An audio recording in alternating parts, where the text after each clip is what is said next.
Well, it's a lovely day in the neighborhood, right? It's a good day for a press conference. Good afternoon, everyone. Would you be mine? Thank you for being here, and I want to thank my colleagues for standing here with me as we move along.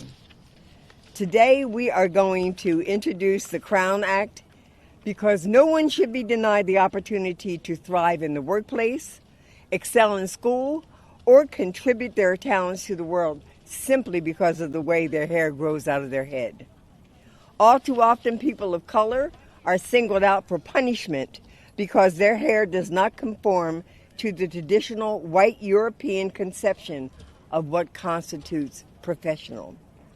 Research has found that black women's hair is 2.5 times more likely to be perceived as unprofessional compared to their white peers, which contributes to the fact that black women are 54% more likely to feel like they have to wear their hair straight in order to be successful in either a job or a job interview. And the sad part is, they're not wrong. Over 20% of black women aged 25 to 34 report being sent home from work just because of their hair. This injustice not only strips people of their rights, but prevents all of us from benefiting from their contributions to society. When we dampen the brightness of young students, black students, we rob the world of the doctor or the lawyer or the engineer or the scientist that they may become. When we belittle the achievements of a black woman in the workplace, we deny our communities the success that they would have had. When we discourage the expression of our proud heritage, we cheapen the cultural richness that makes America exceptional. This legislation should not be controversial, and throughout the states it isn't. 27 states have passed some version of the Crown Act, including places like Texas, Tennessee, Massachusetts, New Jersey, and Nebraska. But this patchwork of policies is insufficient, and action at the federal level is required. I am grateful to have a Republican co-sponsor on the Senate side, which I believe speaks to its common sense nature and bipartisan appeal, and hopefully encourages just a few senators to do the right thing. And I'm, of course, grateful to have all of my colleagues up here with me. They have stood along with me, standing strong, standing in the gap for those who need our responsibility to them to be manifested in action. And now, I'd like to introduce someone who is very special to the Crown Act. She's a dear friend to all of us. She's the founder of the Crown Coalition, and she's one of the prime architects of this act. It is none other than Dr. Ayanna Asamoah. Dr. Asamoah. Thank you. Thank you. I got more people.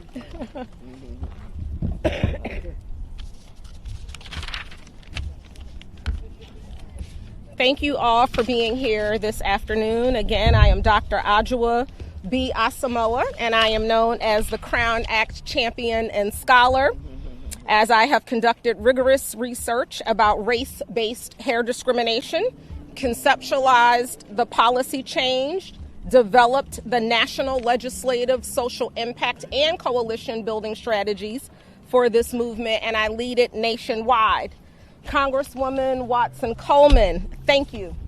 Thank you for your leadership, for your partnership, and for continuing to care about and carry the Crown Act despite all of the other things that you are juggling, including multiple priorities, especially in this current Congress. I am grateful for your how, not just your what.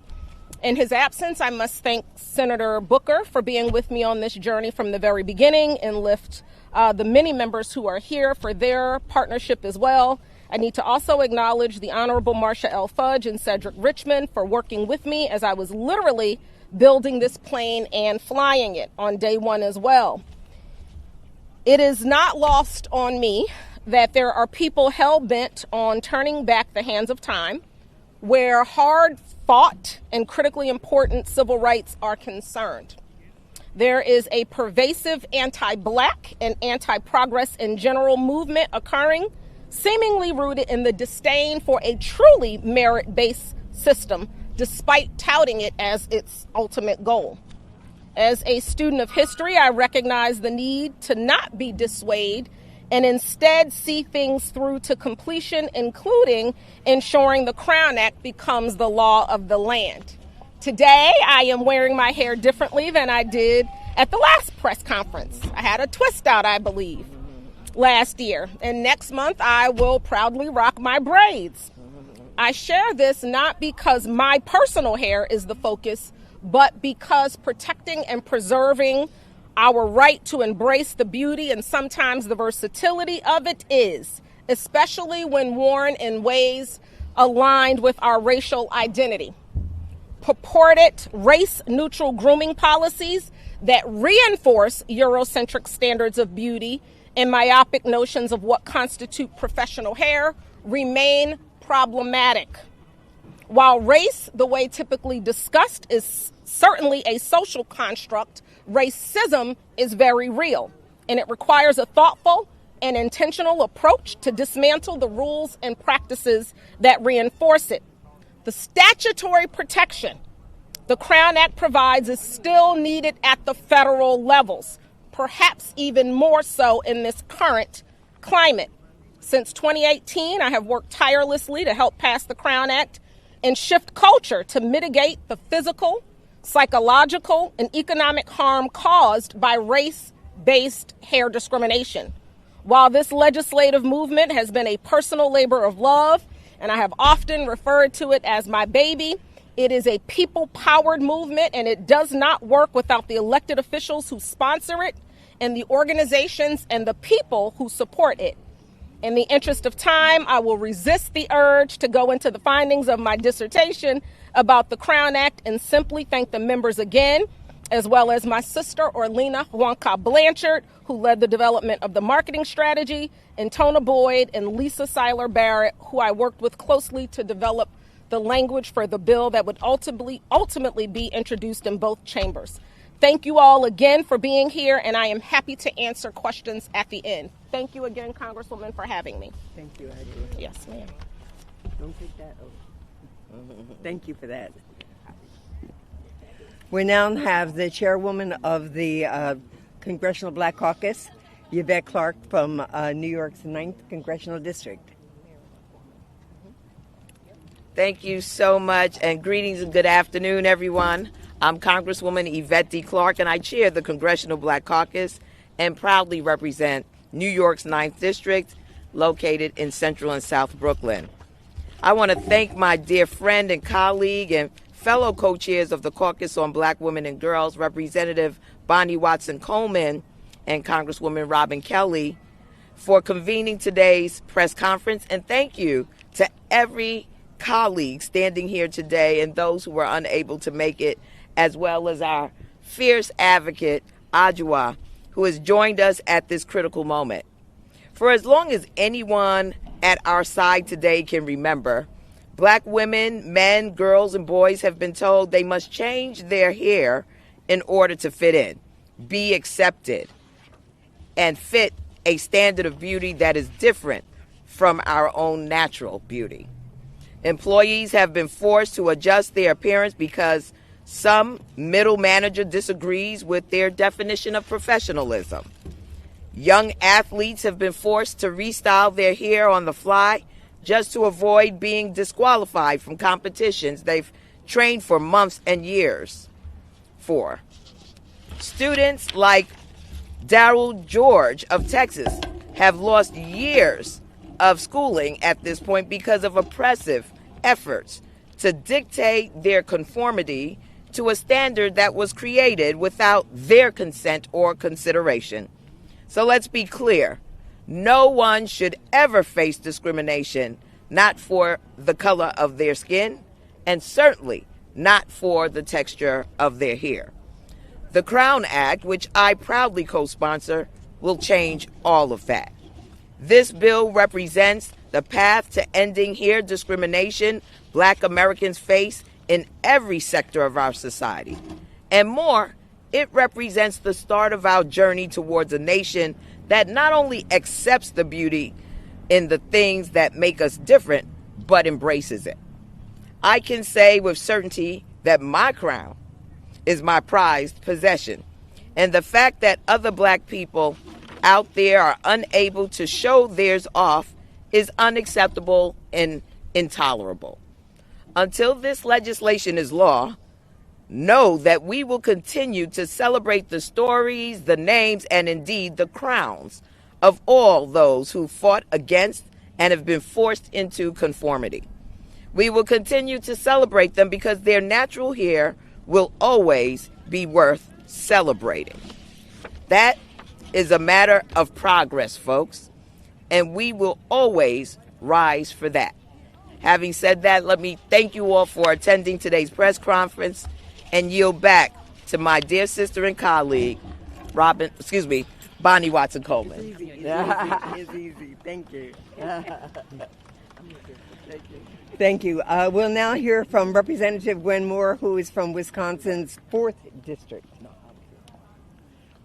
Thank you so much. Thank you so much, Representative Watson Coleman. Thank you for reintroducing the Crown Act. And I want to join my colleagues in thanking Dr. Adjoa, for doing the research and providing us with this legislative initiative. So many of you out there may be thinking that this is just some abstract stuff. This is an abstraction. Like, what's the big deal about your hair? Well, I am a living testimony to what hair discrimination means. Starting from when I was a little bitty girl, facing often internalized racism from black people as well as white people, laughing at me, teasing me about my hair and my afro before afros were stylish. And I remember developing low self-esteem around the one reason that my hair was nappy, coiled, kinky, curly. I remember growing up and going out into the work world. And I remember a black doctor, physician, was working at a healthcare center, whispering to my employer that they shouldn't let me walk around with my hair looking like that, lest I destroy their business. I remember when I first ran for Congress, how my handlers, people who loved me, people who believed in me, said that I needed to wear my hair in a coiffed hairstyle. I needed to look presentable for campaign mailers and pictures. And wearing that presentable hairstyle meant using chemical relaxers. And during my summer campaign, my hair would burn from the sun having contact with my chemically treated scalp. It meant trying to keep my hair straight for a grueling 20-hour day campaign. And that was hard to do. In the hot sun, the minute you moved, your hair would curl up, nap up. And it meant trying not to move too far so that I didn't have the unpresentable look of being black. And instead of worrying about my campaign message, I had to worry about my hair. And I know that I am not alone. Many black women, men, and children can relate to this experience. It just speaks to the pressure that too many black people face looking presentable. And if you wear or style your hair in the so-called wrong way, it can lead to firings and school suspensions. Yes, it's true. You heard Bonnie Watson Coleman talk about young athletes who had to cut their locks off in order to be able to participate in wrestling. No one's hair should be criminalized or penalized because of the way your hair grows out of your head. And the Crown Act is not just about hair. It's about building inclusion and equity in our society. It's about not creating a platform for bullying. It's about not creating the environment for people of color to have low self-esteem about an immutable characteristic, unless they mutilate themselves in order to be acceptable. And as we face this vicious backlash against diversity, equity, and inclusion, and our effort to erase people of color's contribution out of history, it's vital that we stand here proud and reaffirm that all hair is beautiful and presentable. And so I'm proud to come full circle and stand with you all here in the fight for the Crown Act. And I just want to thank you all, and thank you again, Bonnie. Thank you, Representative Moore, and thank you for sharing your story. And now we'll hear from Congresswoman Robin Kelly from Illinois, who is also the co-chair of the Congressional Caucus of Black Women and Girls. Yay. Good afternoon, everyone. I'd like to thank, first and foremost, Congresswoman Bonnie Watson Coleman for inviting me to speak today and for introducing the Crown Act. Hair discrimination is racial discrimination, period.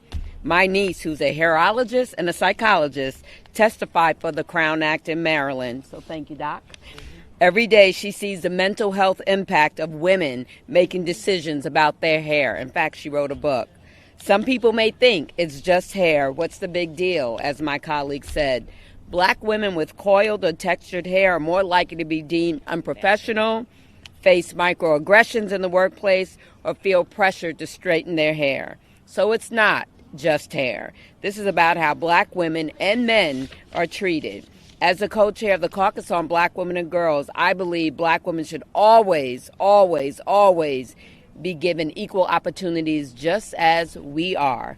But over half of Black women feel they have to straighten their hair just for a job interview. The time when Black women should change their hair to fit in is over. This is 2025. It's time for the law to change and prevent hair discrimination. Thank you much. Thank you, Representative Kelly. Yeah. There's been some preaching here today. I'm delighted to bring before you a young man that has just made his mark on Congress on the day he sort of stepped foot and took his oath. He promised me he was going to blow his hair out so that when we did this, it would be out to where it is. I suspect it's really about that long. Yeah. But it's a little bit more than generally. So I'm delighted to have him because his is another perspective. And I'm delighted to introduce to you, nope, I don't have to introduce him to you. I just have to present him to you. Maxwell Frost from Maxwell Alejandro Frost from Florida's 10th. Thank you. I appreciate it. Thank you. I appreciate it. And I'm so happy to be here. I know you had a lot of Black members of Congress, Black men with a lot of hair to choose from. And I'm glad you chose me. Well, you had That's the a most, joke. for sure. I'm joking. Either way, good afternoon. My name is Maxwell Frost, and I proudly represent my hometown of Orlando, Florida, here in Congress. And I'm here today because I believe that natural hair belongs everywhere.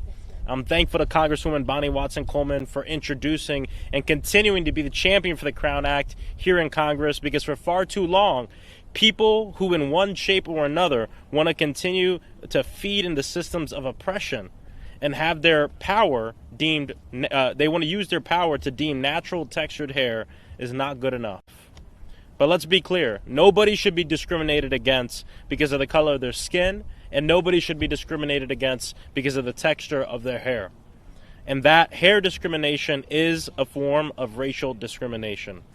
Because when only textured hair, curly hair, afros, cornrows, or anything else that's a non-Caucasian hair is called out as unprofessional for work or as a distraction at school, that is racism. As a nation, we should be outraged every time we hear a story of a young person being disciplined at school because of their natural hair.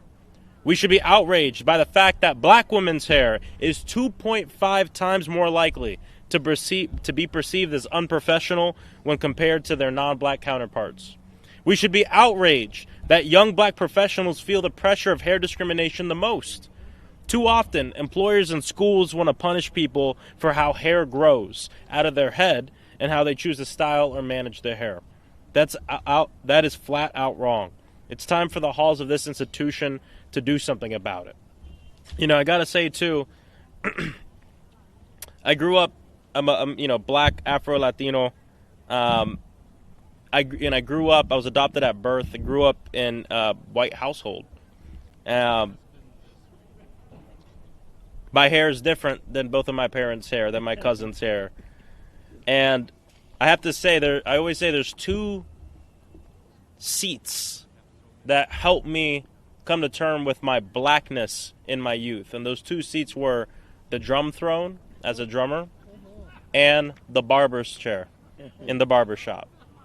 Those were the two places for me as a young person. Because to be honest, especially growing up in there's a lot of colorism in the Latino community against black Latinos. And I've experienced people who do really love me come up to me and say, you got to get your hair pretty. You got to make it straight. From people who loved me. And I believed it for a long time until I stopped believing it. I know that everyone has their own stories and nobody should be denied a job, education, or opportunity because of the texture of their hair. Natural hair belongs in the halls of Congress, every business, place of work, and in classrooms around the country and beyond. And I did cut my hair 2 weeks ago, so that's why it's not as long. But next year, I'll grow it out even more. So either way, thank you so much for having me. Thank you. It's the way it came out of your hand. Thank you so much. I hope we don't have to reintroduce this again. I do hope that this gets through the House and then gets through the Senate and even gets to be signed by the current president of the United States of America. This is not a controversial bill. This is an issue of fairness. I don't know if you have any questions. I know we've been here plenty of times, so we may have answered all your questions. But while we have the scholar here, if there's anything that you'd like to ask, please do. If not, thank you for showing up again for us. Thank you. Thank you. Thank you.